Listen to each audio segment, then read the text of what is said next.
Hey everyone, welcome back to the channel. Today, we're diving into something we do every single day but probably don't think much about: washing our hands. We all know soap gets us clean, but what does that actually mean? How does that little bar of soap wage a microscopic war on grime? Let's lather up and find out. What does dirty really mean? On a tiny level, our hands are covered in all kinds of stuff: natural oils, dead skin cells, maybe some leftover jam from breakfast, and a whole bunch of tiny microorganisms like bacteria and viruses. Most of these are harmless, but some can make us sick. The tricky part: oils and fats don't mix with water. Ever tried rinsing a greasy pan with just water? It's a mess, right? That's where soap comes in to save the day. It helps break down that grime so we can wash it away. Soap is made through a process called saponification, which sounds fancy but is really just mixing fats or oils with something like lye. You can use animal fats like tallow or plant oils like olive or coconut. The magic happens when these ingredients create a soap molecule that's like a tiny tadpole.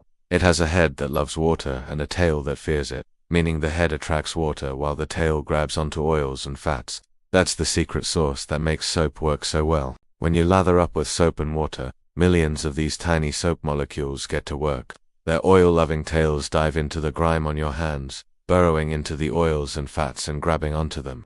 Meanwhile, their water-loving heads stick out, facing the water that's running over your hands.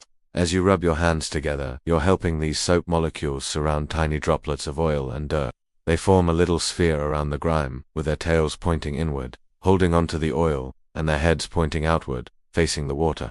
This little package is called a misto. Think of it as a tiny soapy cage trapping the dirt inside. Now, because the outside of this micelle cage is covered in water-loving heads, the entire package becomes soluble in water. It can be swept away easily. So, when you rinse your hands, the flowing water grabs onto these micelle cages and washes them right down the drain, taking the trapped dirt, oil, and germs with them. It's not so much that soap kills all the germs, although it does disrupt the outer membranes of some bacteria and viruses. Its main superpower is simply lifting them off your skin and allowing water to wash them away. It's a brilliant and elegant physical process. So, clean isn't about making your hands sterile. It's about physically removing the unwanted stuff, the excess oils, the dirt, and the potentially harmful microbes. And that's why the simple act of washing your hands with soap and water is one of the most effective things you can do to stay healthy. It's a tiny bit of chemical engineering we perform every single day. Isn't that fascinating? What other everyday science mysteries should we explore next? Let me know in the comments below. Thanks for watching. If you enjoyed this deep dive into the science of clean, don't forget to hit that like button and subscribe for more content. Stay curious, and I'll see you in the next video. Hey everyone, and welcome back to the channel. Today, we're diving deep into something we use every single day but probably don't think much about: soap. What is it actually doing when we wash our hands? And what does it even mean to be clean? Let's start with a little trip back in time. Believe it or not, the basic recipe for soap hasn't changed all that much for thousands of years. Ancient civilizations discovered that if you mix fats or oils with an alkali, something like ash from a fire, you create this magical substance. And when I say fats, I really do mean it. Historically, animal fats, like tallow from cattle or lard from pigs, were the go-to ingredients. Now, you might be thinking, animal fat, isn't that greasy and dirty? And you're right. On its own, it is. But here's where the chemistry gets cool.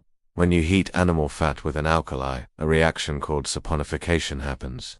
This process breaks down the fat molecules, which are called triglycerides, into two new things: glycerin and fatty acid salts. And those fatty acid salts, that's what we call soap. So, we've got our soap.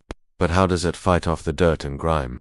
To understand that, we need to talk about what dirt is. Most of the stuff that makes our hands feel grimy is made of oils and fats. Think about the natural oils your skin produces, the grease from that slice of pizza you just ate, or just the general gunk we pick up throughout the day. Here's the problem: oil and water don't mix. You've seen it yourself in salad dressing. You can shake it all you want, but they'll always separate. So, when you just rinse your hands with water, the water molecules just slide right over the oily dirt, leaving it behind. It's like they're speaking to different languages. This is where our soap molecule becomes the hero. It's a brilliant little translator. Each soap molecule has two different ends, a bit like a magnet. One end is called the head, and it's hydrophilic, which means it loves water.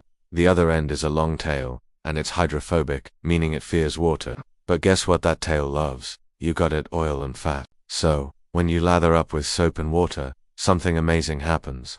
The hydrophobic tails of the soap molecules get to work. They dive into the oily grime on your skin, burrowing themselves in and grabbing onto it. They're like tiny little anchors latching onto the dirt. All over your hands, millions of these soap tails are grabbing onto the grease. Now, you have all these soap molecules with their tails stuck in the dirt and their water-loving heads sticking out. They completely surround the little droplets of oil and grime, forming tiny spheres called micelles. The oily dirt is trapped inside, and the outside of the sphere is covered with the water-loving heads. This is the genius part. Because the outside of the micelle loves water, it can now be carried away by the water when you rinse. The water that couldn't touch the oil before can now grab onto these little packages and wash them right down the drain. It's like putting the dirt in a special water-soluble travel bag and escorting it off your skin. So, when we say something is clean, what we really mean is that we've removed the unwanted oils, dirt, and microorganisms that were clinging to a surface. We're not sterilizing it, we're just physically lifting and removing the grime. Soap is the perfect tool for the job because it bridges the gap between the oily world of dirt and the watery world of... Have you ever washed your hands and wondered what's actually happening? It feels simple, right? A little soap, some water, a quick rinse, and poof, the dirt is gone. But the science behind that poof is surprisingly elegant and has a fascinating history. Today, we're diving deep into the world of suds to answer the question, how does soap actually make things clean? To understand soap, we first need to understand what we're trying to wash away. Most of the dirt we encounter in our daily lives, think grease from cooking, natural oils on our skin, or general grimes made of oils and fats. Now here's the problem. Water and oil don't mix. You've seen it in salad dressing. Water molecules are polar, meaning they have a slight electrical charge, and they love to stick together. Oil molecules are nonpolar with no charge, and they prefer their own company. This is why just rinsing your hands with water after eating something greasy doesn't work. The water just flows right over the oil, leaving it behind. We need a middleman, a molecular diplomat, to bridge this gap. And that's exactly what soap is. Soap molecules are the superheroes of the cleaning world. They have a very special two-part structure. Imagine a molecule shaped like a tiny tadpole. The head of this tadpole is hydrophilic, which means water-loving. It's polar, just like water, so it's happily attracted to water molecules. The tail, on the other hand, is hydrophobic, which means water-fearing. This tail is a long hydrocarbon chain, making it non-polar, just like oil and grease. So, the tail is repelled by water but is very attracted to oil molecules.